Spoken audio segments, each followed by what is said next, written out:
Hello नमस्कार, मैं हूं आशीष और मैं आपका वेलकम करता हूं कनेक्टिंग डॉट्स पे। भारत की एक एक एजेंसी, चाहे आप रिसर्च एंड एनालिसिस विंग लीजिए, इंटेलिजेंस ब्यूरो लीजिए, डिफेंस इंटेलिजेंस लीजिए, आप किसी से भी, किसी भी ऑर्गेनाइजेशन, किसी भी स्टेट की बात करिए, इतना बड़ा केस आपको मिलेगा ही नहीं। क्या क्रेजी केस है ये। एक बांग्लादेशी 20 साल भारत में रह चुका है और ये कहानी कल मैंने देखी थी। इसको मैंने पढ़ना शुरू किया तो ये बहुत क्रेजी स्टोरी है। जरा सोचिए, भारत का कोई भी स्टेट, और मैं ये कहानी महाराष्ट्र से लेके आ रहा हूं, पुणे से प्रिसाइजली, तो भारत के मल्टीपल स्टेट्स इसमें इन्वॉल्व है। एक बांग्लादेशी आता है, 20 साल आराम से भारत में रहता है और इस बंदे के पास 7 आधार कार्ड है, 7 Aadhaar card, 4 passport, 2 voter ID, 2 driving licence, 7 PAN cards, 9 debit card, 9 credit card.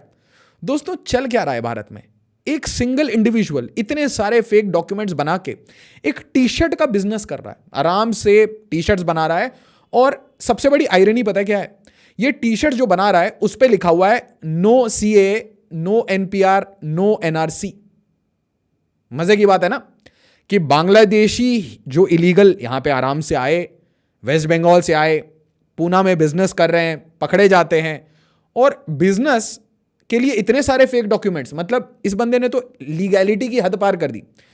कोई लीगल लूपहोल आप मतलब कहीं पे भी आप सोचिए कि इस बंदे ने कुछ सोचा, ब्रेजन बेशर्मियत के साथ इसने लॉ तोड़ा और उसके बाद ये आराम से भारत में बिजनेस कर रहा था और भारत के लोगों को ही सिखा रहा था।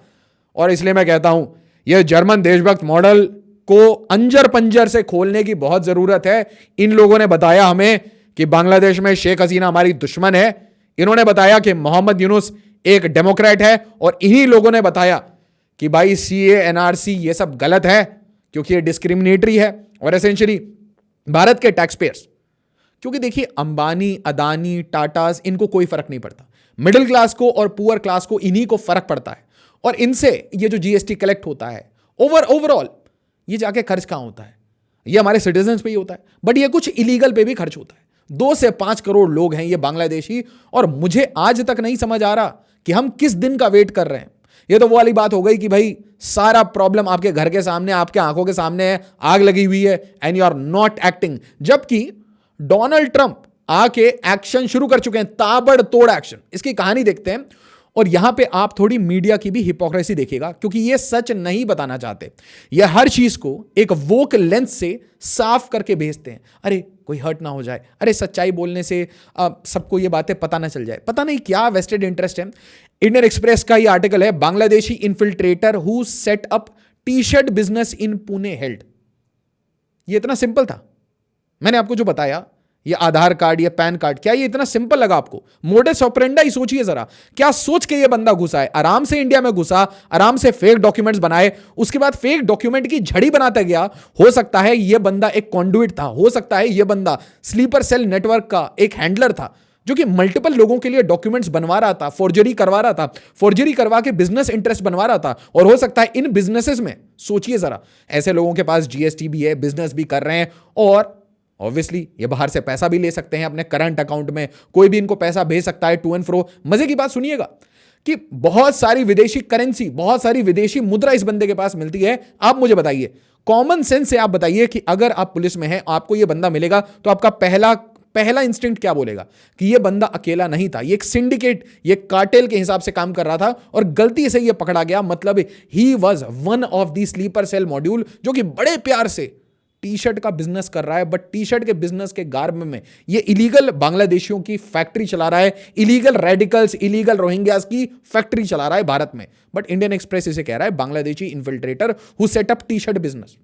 बस ठीक है। Bangladeshi fugitives 2 decade long India stage. ओहो, सच अ ब्यूटीफुल स्टोरी। इसके ऊपर तो नॉवेल लिखना चाहिए। अब देखिए, इसने पूरी कहानी नरेट की और मैं आपको बताऊंगा कैसे आपको समझ आएगा कि जब सच्चाई को ओपनली बताया नहीं जाता, डिस्कस नहीं किया जाता, तो कैसे इसको हाइड किया जाता है।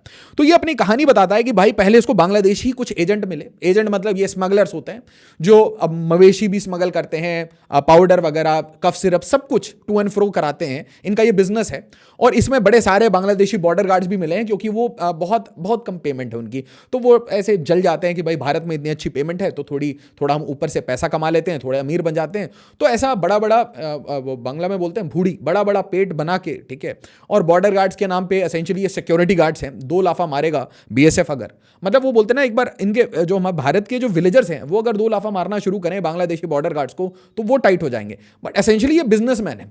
कैसे बिजनेसमैन? इलीगल जो भी काम है स्मगलिंग का वो काम करवाते हैं।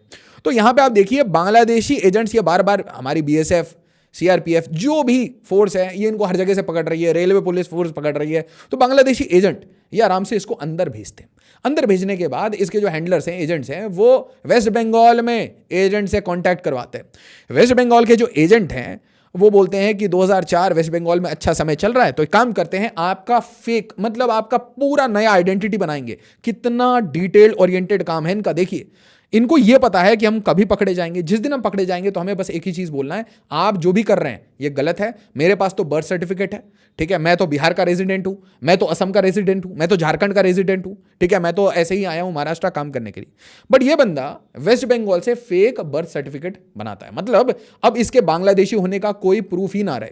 और एसेंशियली ये अपने पुरानी डॉक्यूमेंट्स लेके नहीं आते या फिर आने के बाद जला देते।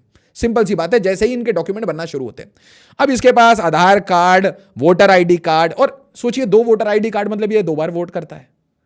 गेम सोचिए आप कि इंडिया में डेमोक्रेसी किस कारण से खतरे में, क्योंकि हमने इन चीजों को इग्नोर कर रखा है। 7 पैन कार्ड मतलब ये कहीं टैक्स नहीं भरता, इतनी सारी आईडीज मतलब ये हर जगह सब्सिडी का फायदा लेता है, हर तरीके से सब्सिडी का फायदा लेता है।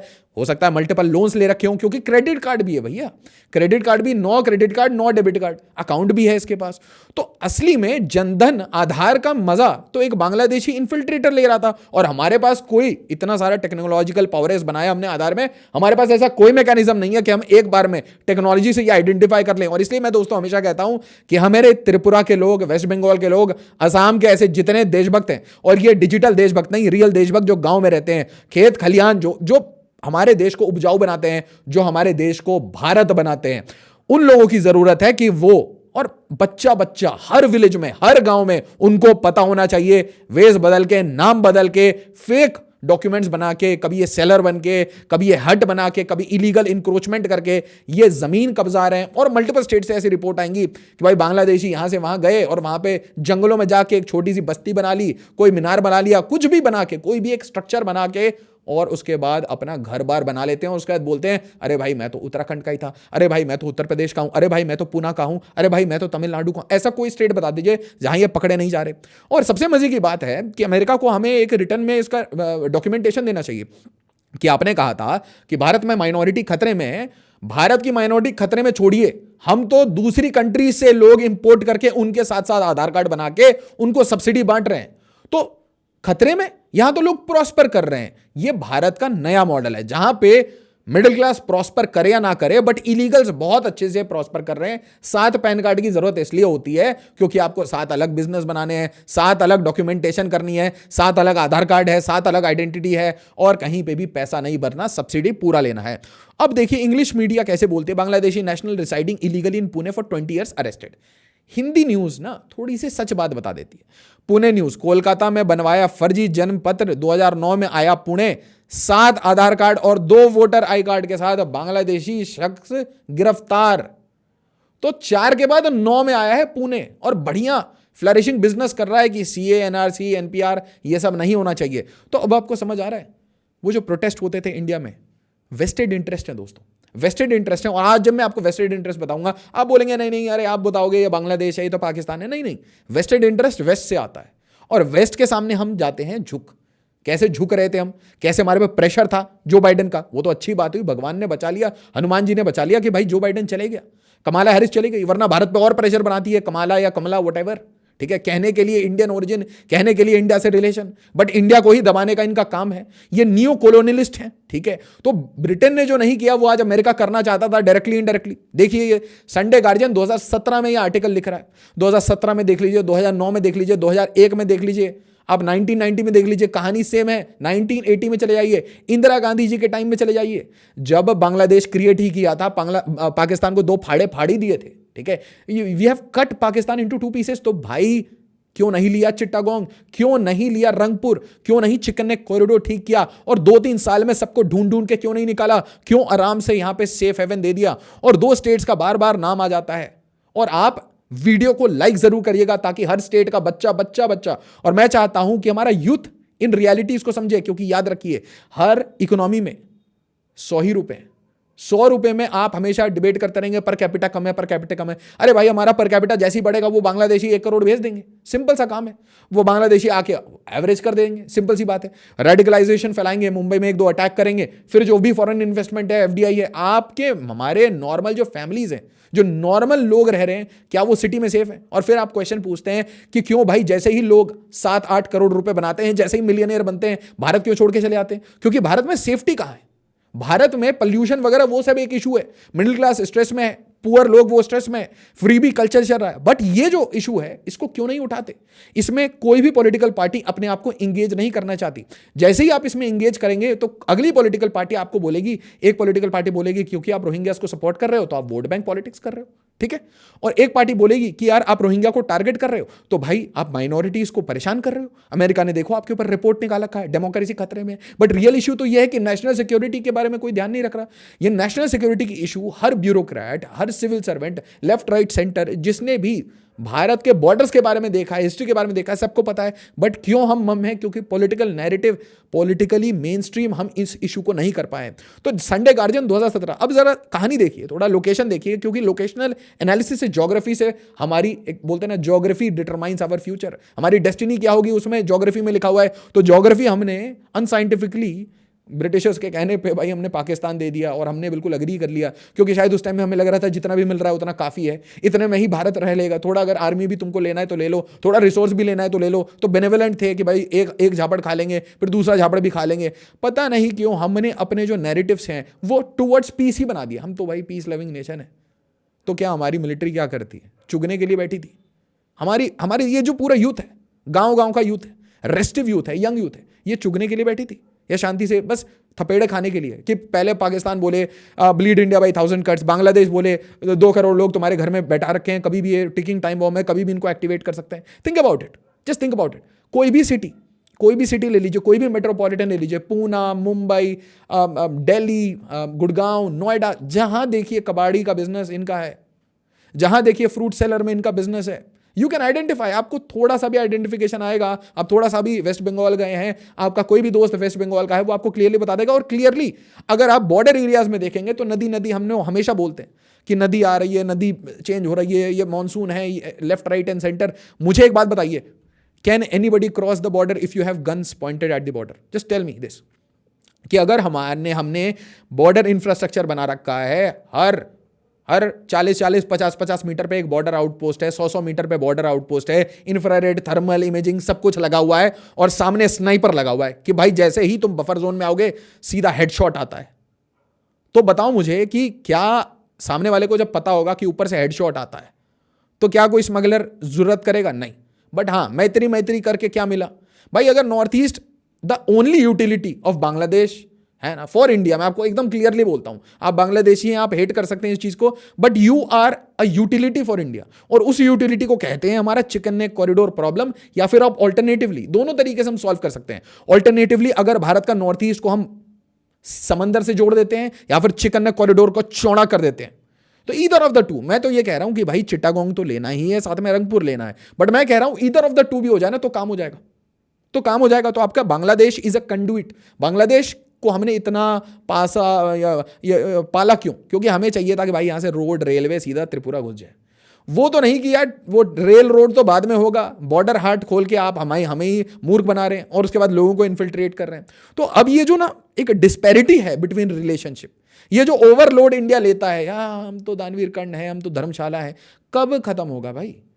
America great power, gigantic power, make America great again, उसने तो नहीं सोचा कि मेरे को पनामा के साथ क्या करना है, कनाडा के साथ क्या करना है, ग्रीनलैंड के साथ क्या करना है। वो किसी कंट्री के बारे में नहीं सोचता। तो अगर हमें नेक्स्ट लेवल पे जाना है, हमें ग्रेटनेस पे जाना है, तो हमें अपने इंटरेस्ट देखने पड़ेंगे भैया। These situations, these times are of conflict. आप खुद ही अपने घर में कॉन्फ्लिक्ट बना रहे हैं। When our military generals are talking about 2.5 front war, 3 front war, 4.5 front war, कहीं पे मणिपुर खोल रखा है, कहीं मिजोरम खोल रखा है, हर जगह फ्रंट्स खोल रखे हैं। अगर आप ऐसे फ्रंट्स खोलेंगे तो इंटरनल फ्रंट आप देख लीजिए, नक्सल मूवमेंट है या नहीं है। उस टाइम में आप देखिए जम्मू एंड कश्मीर में एक फ्रंट खोल रखा है, पंजाब में एक फ्रंट खोल रखा है, मेनेस है, पूरा पाउडर का मेनेस है। उसी टाइम में मणिपुर में ये फ्रंट खोल रखा है। उसी टाइम में बांग्लादेश में फ्रंट खोल रखा है। तो कितने सारे फ्रंट खुल रखे हैं। और ये जो वॉर है ना, ये 1000 कट्स वाली है, ब्लीड इंडिया बाय 1000 कट्स। ये वॉर बड़े आराम से प्रॉक्सी वॉरफेयर, ये लॉन्ग जेस्टेशन वाली वॉर है, 70 साल से चल रहा है, 100 साल चल रहा है। सिस्टमैटिकली वो आपको तभी हिट करेंगे जब वो एडवांटेज ले चुके होंगे। बट इंडिया ठीक है, क्या फर्क पड़ता है, फ्री भी दे दो, वोट ले लो, है ना। किसी और जनरेशन में हम रहते तो कास्ट के फ्रेंडली 2-3 पॉलिसी ले आए, 2-3 रिजर्वेशन में ट्वीक्स कर दिए, ठीक है। इसी तरीके से हम हमेशा वोट बैंक, कोई धर्म की बात करेगा, कोई कास्ट की बात करेगा, नेशनल सिक्योरिटी, नेशनल इंटरेस्ट की बात, क्या हम कंबाइंड एंटिटी की तरह कब बात करना शुरू करेंगे कि कंबाइंड एंटिटी, इसमें हमें ऑनलाइन देशभक्त नहीं बनना, हमने रियल देशभक्त बनना है। ये जर्मन मॉडल नहीं, रियलिटी। ये नहीं कि हम देशभक्ति बोल के लेफ्ट लिबरल का एजेंडा, है ना, प्रपोज कर रहे हैं, किसी पॉलिटिकल पार्टी की ही बात कर रहे हैं, किसी पॉलिटिकल पार्टी को मेन स्ट्रीम कर रहे हैं, उसकी डॉक्यूमेंट्री शेयर कर रहे हैं। Why are you not talking, why are you so mum about all these things? क्योंकि क्या आपके नेशनल इंटरेस्ट जो जनरल भारतीय हैं उनसे अलग है क्या उसमें फाइनेंशियल पेक्यूनरी इंटरेस्ट है? तो आपको बहुत सारी चीज़ें समझ आएंगी जब हिपोक्रेसीज आपको मैं एक्सपोज करता हूं। क्योंकि देखिए, ऐसा नहीं है कि भारत में हिपोक्रेसीज नहीं है, अमेरिका में हिपोक्रेसीज नहीं है, बट हमें पता होना चाहिए बस। और ऐसा नहीं है कि हम एक यूनिसन में ये बोल सकते हैं कि मेरा कल का स्टेटमेंट, और बहुत बार आपको ये डाउट भी आता होगा, ये बांग्लादेश में जो हमारा आइडिया है और पाकिस्तान के साथ जो हमारा आइडिया है, सर इसमें ही हिपोक्रेसी है। भाई, we will use hypocrisy for our own interest. But ये चीज तो समझिए कि जो लोग शेख हसीना को बुरा बोल रहे थे, वो आज यूनुस को डेमोक्रेट बोल रहे हैं, बट उनकी कभी भी बात नहीं करेंगे कि क्या बुरी हालत हो रखी है त्रिपुरा की, असम की, वेस्ट बंगाल की, क्यों ऐसी हालत हो रखी है, क्यों सेफ हेवन बना रखा है। और आप पर्टिकुलरली अगर बॉर्डर एरियाज देखेंगे और स्ट्रैटेजिकली देखिए आप, ऐसा कोई काम गलती से होता ही नहीं है, ऐसा कोई काम गलती से हो ही नहीं सकता। तो आपकी पार्टीशन को सिस्टमैटिकली जैसा किया गया, और पार्टीशन के बाद सिस्टमैटिकली जैसे डेमोग्राफी चेंज की गई, वो कुछ लोकेशंस की ही क्यों की जाती है, हर जगह की क्यों नहीं की जाती? एकदम मेनलैंड सेंट्रल इंडिया में क्यों नहीं होता ये सब? मध्य प्रदेश के बीचों बीच क्यों नहीं होता? आप बोलेंगे प्रॉक्सिमिटी।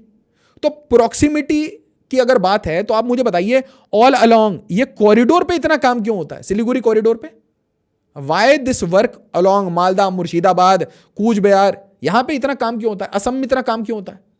और फिर ये ग्रेटर बांग्लादेश के इमेजेस क्यों शेयर करते हैं? ये जसीमुद्दीन रहमानी क्यों बोलता है कि भाई आज़ाद कर दो वेस्ट बंगाल को, काट दो, ये वो, लेफ्ट राइट सेंटर, वो अलग बात है, वो कुछ नशा करके बोलते हैं, they don't understand the Indian air force और द इंडियन नेवी। ये एक अलग डिमेंशन में हम चले जाएंगे, क्योंकि वहाँ पे तो फिर बांग्लादेश को मैं एज आई से कि बांग्लादेश को हम एक स्टेट से ज़्यादा नहीं मानते, इट्स जस्ट अ स्टेट। और मैं भी आपको कह रहा हूँ, यूटिलिटी के पर्सपेक्टिव से हमारे लिए सिर्फ एक काम था, rail road connectivity to north east. नहीं देना मत दो भाई, 10 साल में खुद ले लेंगे, ठीक है। और वो सडनली कभी होगा, स्पेशल ऑपरेशंस बोल के हम काम कर देंगे। आपको कोई भी क्वेश्चन है तो आप मुझसे जुड़ सकते हैं इंस्टाग्राम पे, और अगर आप वर्किंग प्रोफेशनल है तो लिंक्डइन पे जुड़िए। और अगर आपको मेरे वीडियोस के नोटिफिकेशन नहीं मिलते तो टेलीग्राम का ग्रुप जरूर ज्वाइन करिए, मैं इसमें ज्यादा अभी एक्टिव होऊंगा रिसेंट टाइम्स में। सिविल सर्विस की प्रिपरेशन कर रहे हैं, ज्वाइन कर सकते हैं हमारा फाउंडेशन बैच करोल बाग में, उसी टाइम में मुखर्जी नगर में हिंदी मीडियम में, और उत्तर प्रदेश के प्रयागराज में और बिहार के पटना में। Best possible faculty, prelims, mains, interview, civil services की 1.5 साल में प्रिपरेशन करिए। फैमिली को लेकर हमारे सेंटर्स पे आइए, कमेंट्स की वीडियो के नीचे आपको सारे डिटेल्स में जाएंगे।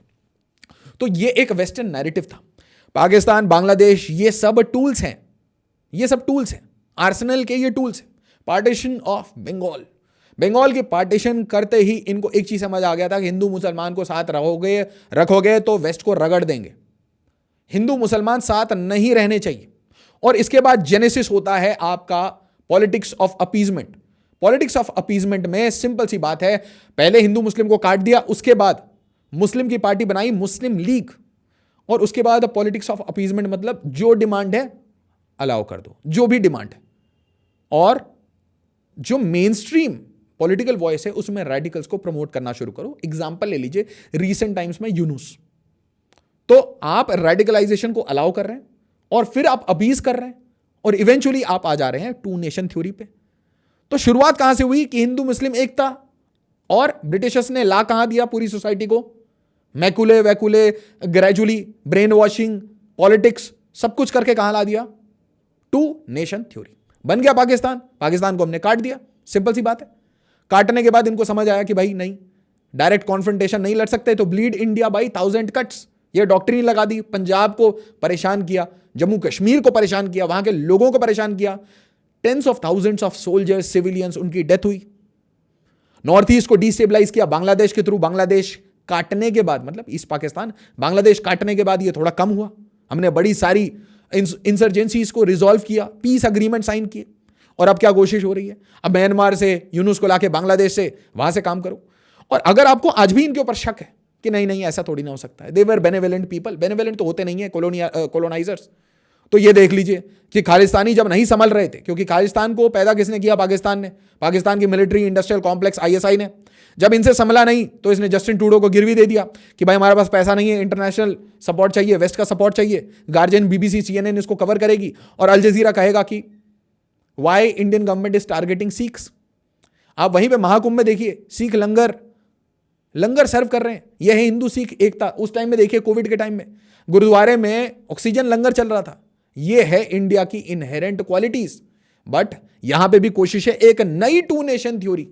और आप देख रहे होंगे रिसेंट टाइम्स में पंजाब में क्या चल रहा है, किस लेवल पे मैस कन्वर्जन, पाउडर खिलाओ कन्वर्जन कराओ, पाउडर खिलाओ कन्वर्जन कराओ। और उसके बाद ये drone shipments and all that politics में मेन स्ट्रीम किया जा रहा है, लीनिंग टुवर्ड्स दैट डायरेक्शन जो आप समझ रहे हैं। ठीक है कि भाई सोसाइटी में धीरे धीरे लॉ एंड ऑर्डर वापस से क्रम्बल करना शुरू करे। और उसी टाइम में अब सेम मॉडल लगाते हो कि भाई अभी भी हम टू नेशन को और अप्लाई कर सकते हैं। तो मणिपुर में कोशिश क्या कर दिया गया, हिंदू क्रिश्चियन एकता तोड़ी जाए। बांग्लादेश से क्या किया गया कि हिंदू मेजॉरिटी को पोक किया जाए, वो गुस्सा करें, वो प्रेशर बनाए, प्राइम मिनिस्टर मोदी फंस जाए। और प्राइम मिनिस्टर मोदी क्या, भारत पूरा फंस जाए, इंडियन आर्मी फंस जाए, एक ट्रैप वॉर में फंस जाए। बट वो अच्छी बात हुई, हनुमान जी ने क्या किया, बाइडन को निकाल फेंका। ठीक है, अब यूनुस को भी निकाल फेंकेंगे धीरे धीरे, micro finance guy. But problem Yunus नहीं है, Yunus is letting us know कि बांग्लादेश का जो जीन पूल है वो क्या कह रहा है, बांग्लादेश करना क्या चाहता है। बांग्लादेश में जो बांग्लादेश का जो स्टेट है, स्टेट आर्किटेक्चर, उनकी मिलिट्री, उनकी intelligence, they are in cahoots with Pakistan. वो पाकिस्तान के मॉडल से आज भी चल रहे हैं, वरना वो एक्चुअली में बॉर्डर बंद करते क्या फायदा होता है बांग्लादेश को। अपेरेंटली बहुत लोगों ने, जर्मन देशभक्तों ने बताया था कि बांग्लादेश का इकोनॉमिक मॉडल भारत के आगे जा चुका है, पर कैपिटा इनकम बढ़ चुके हैं, तो क्यों आते हो India. Get lost, deport them from day one भाई। All states, all district collectors, सबको, जितने डीसी हैं, डीएम हैं, this is the right time. Trump उधर काम कर रहे हैं, आप ये काम करिए, ये तो आपका मैंडेट है, ये तो लॉ कहता है कि भाई इलीगल इमिग्रेंट किसी स्टेट, किसी जगह हो, उसको डिपोर्ट करिए। Use the due process of law, but deport तो करना शुरू करिए, आइडेंटिफाई तो करना शुरू करिए। और यहां पे देखिए फिर कि एक रीजन डोमेस्टिक भी है। तो मैंने आपको बोला कि बाहर से अगर यूनुस खेलता है, बाहर से कनाडा खेलता है, बाहर से ब्लीड इंडिया बाय 1000 कट्स होता है, एएसआई खेलता है, और ये टू नेशन थ्योरी वेस्ट से सपोर्टेड हमेशा रहती है, बस इसमें धर्म चेंज होते रहेंगे। तो डोमेस्टिक पॉलिटिक्स में इसके बारे में काफी बार चर्चा हुई है, एक बार नहीं, बार चर्चा हुई है। खुद वेस्ट बंगाल की chief minister Mamata Banerjee multiple times इस इशू को उठा चुकी हैं, अमित शाह उठा चुके हैं, सब उठा चुके हैं मल्टीपल टाइम्स अलग अलग सिचुएशन पे।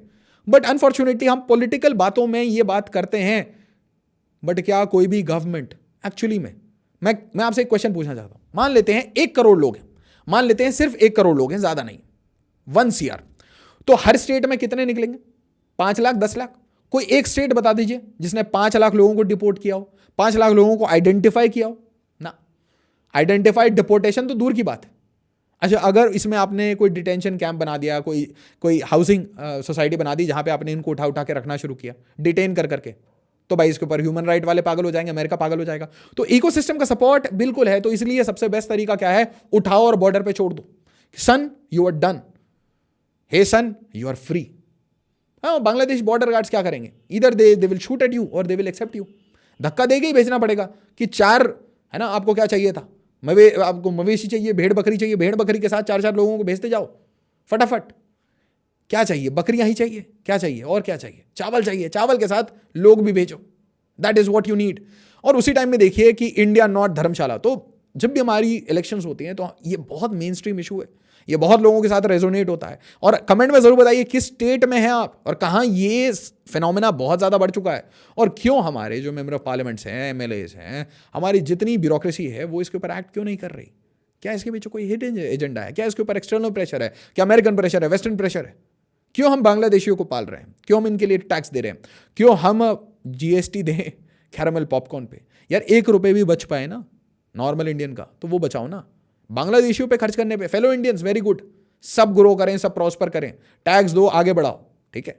हाँ, उसमें नेचुरल सी बात है, एम्बेजलमेंट नहीं होना चाहिए, क्रोनी कैपिटलिज्म नहीं होना चाहिए, पेटी करप्शन नहीं होना चाहिए, कहीं भी कोई रोक के आपको 500,000 रुपए ना ले। These are the ideas that we are working for, but let's accept it कि करप्शन है, करप्शन रहेगा, करप्शन धीरे धीरे डिप्लीट हो जाएगा, या फिर हो सकता है क्रोनी कैपिटलिज्म में कन्वर्ट हो जाए, या हो सकता है अगर हम डोज को रिप्लेस करके गवर्नमेंट एफिशिएंसी बढ़ाएं, टेक्नोलॉजी पेनिट्रेशन करें, डिसरप्शन लाएं, इनोवेशन लाएं, एंटरप्रेन्योरशिप लाएं, तो हो सकता है टेक्नोलॉजी करप्शन को जीरो तक, बोलते ना करप्शन टेंड्स टू जीरो, वो हो सकता है, maybe that is a possibility. But why are we tolerating the Bangladeshis? जरूर बताइए। ये 7 आधार कार्ड, 15 या 50 ले लो भाई pan card, what you have to, what you got to do in India? Just leave India. Why are you here? और Rohingyas का तो अलग ही सिस्टम है।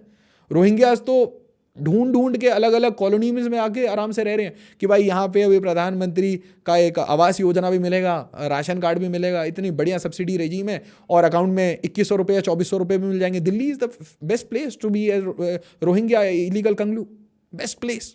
वीडियो को लाइक, शेयर और सब्सक्राइब जरूर करिए, एंड एज ऑलवेज जय हिंद, जय भारत।